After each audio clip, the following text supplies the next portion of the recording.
And finally, that brings me to what I believe is the number one reason that people don't use the ham radio repeaters more, and that's radio Nazis. That's your frequency Karens that are patrolling the frequencies to make sure. And I got to admit, this has actually gotten better just in the 3 or 4 years I've been doing this. This has actually gotten a little bit better around here. A few of the grumpy old guys have died off, and we actually have some peace and quiet now sometimes on the radio. But that's the biggest thing.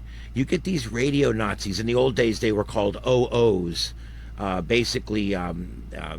were basically frequency narcs. They were band Gestapos. And they would patrol the bands and listen to the nets. We had one here locally. I won't mention his name. He's no longer with us, and we're better off for it.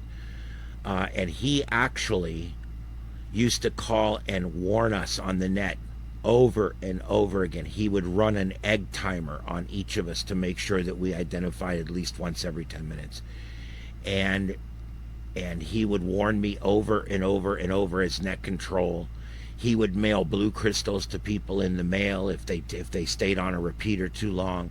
He mailed you an egg timer in the mail. They'll send you an egg timer that's set for 10 minutes.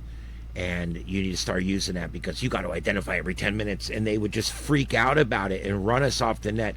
I started a radio net here locally, and I ended it because of that man and because of him constantly harassing us and dressing us down and telling us what to do. I finally told him off on the radio, and I didn't go back on. And I do a lot of HF. I don't talk much on our local repeaters. I do have a couple of nets I talk on locally because those are ones that most of this club here is not involved with. But the truth is we don't need these Karen Gestapos, these frequency Karens, the radio Nazis, whatever you want to call them. Okay? We don't need them. All the FCC cares about is you throw your call out every now and then so that people know who's on there in case there's interference. And if you're called and told you're interfering, stop doing it. And if you're purposely interfering, you can get in trouble for that. But it's not... What these people were always on our ass about was not intentional interference. It was not the fact that we were doing anything wrong other than we had gone 12 minutes without identifying instead of 10. Which in the grand scheme of things, if we're not causing any interference anyway, it's a moot point.